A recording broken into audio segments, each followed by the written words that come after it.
Welcome to Channel AMAC, your insight to the Australian visa system.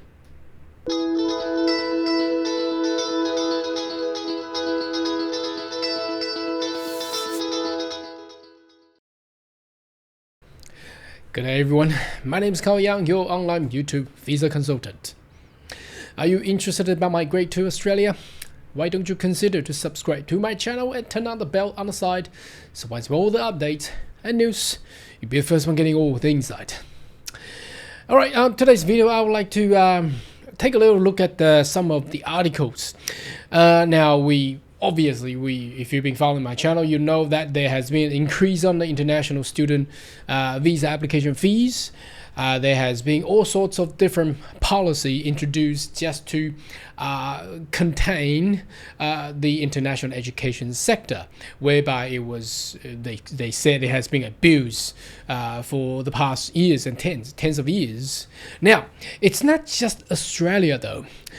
We notice that it's actually happening in Canada, in UK, in Europe, and also in New Zealand lately.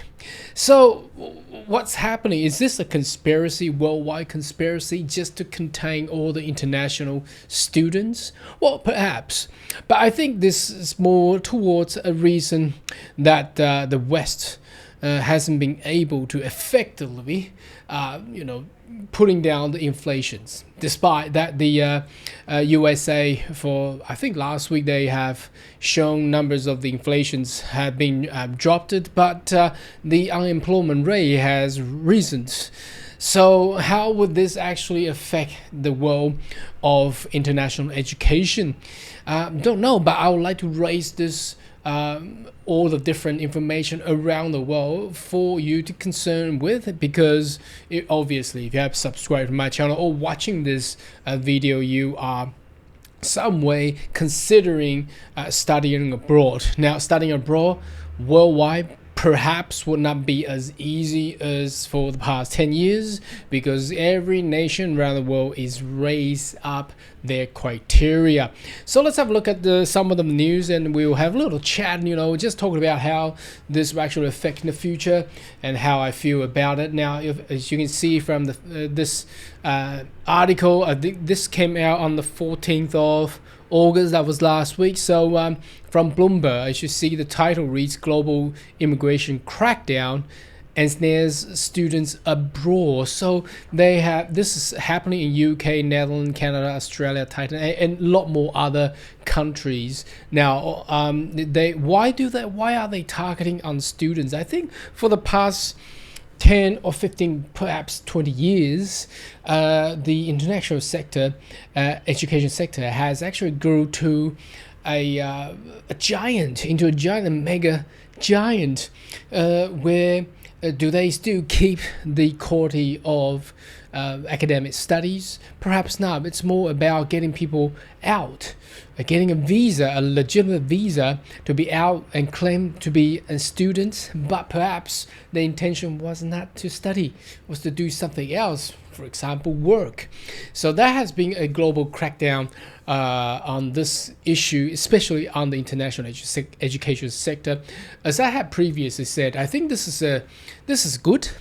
Obviously, you don't want a student visa or perhaps your classmate to be someone coming to whichever the country that you picked, perhaps Australia, to be someone just there to work and get their life along as an alternative way to migrate rather than a true international student. So this has been the topic of last week, or perhaps for a couple of weeks, and we thought that that was only effect on numbers of different countries, but we can see it's going all global. I think the main reason is the inflation, and the inflation is causing the politicians their votes, because if they cannot contain inflation, they will what? Now the locals, whichever the country that you're in, they are blaming the immigrants. You see, whether or not it's going to be a housing crisis or not, you see what's happening in UK recently, again blaming on the immigrant. So this is going political. Again, this is another a news article I wanted to show you a couple of days ago from Fortune. It says European government are targeting on international students to curb the surging immigration. So again, obviously there has been evidence and data showing that people are coming to the nation, whichever the nation that is, and by using what? Student visa, claiming to be an international student, come into whichever the country to study, but doing or with the intention of something else. So it's costing university billion, but I think the Western nations and the society is committed to get this cleaned up. Now the next one is you see the UK. Again, there has been evidence of showing a sharp for international application to study UK university, but I don't think they are stopping it. And we will see how the Australian government is actually doing it. So the Home Office's figures show 15% fewer student visa applications received in July. Now that's a lot, considering how many people is going to UK to study, and that is billions and billions of dollars. Now, not just UK, Canada as well. They have set a 2-year cap. Now, whether or not Australia follow Canada to have numbers of years of cap, we have not received any information in regards how many years they are looking to cap the international student number per campuses or per university or institute. But we don't know. So Canada has set a 2-year cap on foreign students. So there are less and less people there. The capital result decreased 35%. The approved student permit, over 800,000 foreign students were in Canada in 2022. So there will be a lot of people, a lot of money is gone. So that's what's happening there. And last week, New Zealand had announced they are gonna double on their student visa fee to what? To about 700 New Zealand dollars. That's, well, New Zealand dollars and Australian dollars is pretty similar. It's only a little bit of difference, but you know, $700, that's nothing compared to $1,600 that the Australian student visa is gonna cost you. But again, you can see the trend. What I'm trying to showing you is that the trend is not just per nation, it's global trend, especially we're talking about the developed countries, and that's European countries, UK, Canada. I think US is perhaps doing something similar. We don't know. We haven't seen anything because the election is coming up in very, very soon in November, less than 100 days.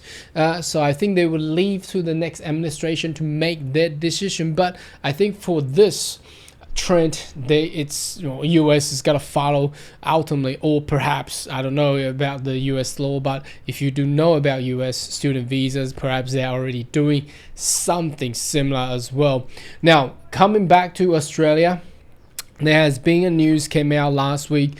Now, we all know that the minister has been replaced. Claire O'Neill's gone, Andrew Giles gone, so they replaced Tony Burke, but they did not replace the Minister for Education. So Jason Clare is still there. So as you read the topic, this is last week's news from Koala News, which is the dedicated media for international education news. You may want to search it and go in there. Now it says indicative student number in the very near future, says the minister. So don't think the Labour government is thinking to pull this out.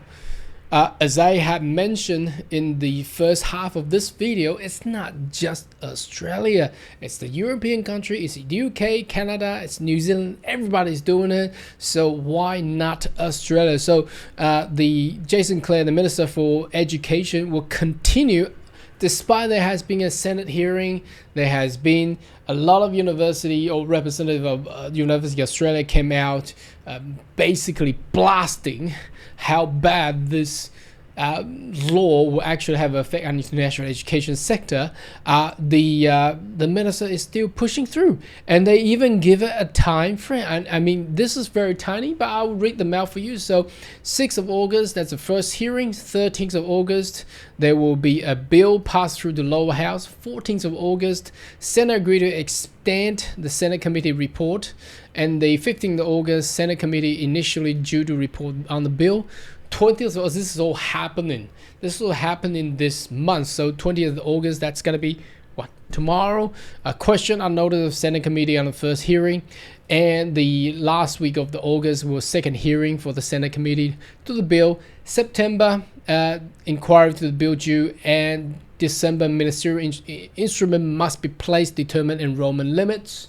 So looks like they're gonna stop it, and the 1st July caps commences. Okay, what does that mean? That means from the 1st January 2025, every institution per their campus will be given a cap. That's the maximum number that they can actually enroll international student in 2025. Now, how will this actually affect? It definitely will affect a lot. Now, plus the increase on the student visa fee. So the vet sector, we have already seen a major decrease on the vet sector, and also there's about half decrease on the AD course. I don't think these two sectors within the international education will have any way to go. They will continue to be the most affected areas in the international education sector. Now, universities, they will be doing very strict criteria choosing the right students, so because they just don't want to bluntly wasting their quota. So the onshore agents, onshore education agents will be affected massively, because obviously these are onshore agent generally taking on the student who is already in Australia, looking to change or renew on their whatever the course they want to study, which perhaps is not something that a lot of university would like to prefer with. So the offshore will be the big winner, but it will be country by country. It would definitely be the country level with the level 1, with a level 2 or 3. Unfortunately, I think a lot of university were not likely to actually accept those students to come because the cap restrictions. Now, how long will this cap go? Will they follow the Canada's doing for 2 years? We don't know. There is no time frame set up for Australia's international education sector yet, but it looks like it's going to continue to go. Anyway, what is your thought? Why don't you leave a comment right down below, and I'll see you next video. Goodbye.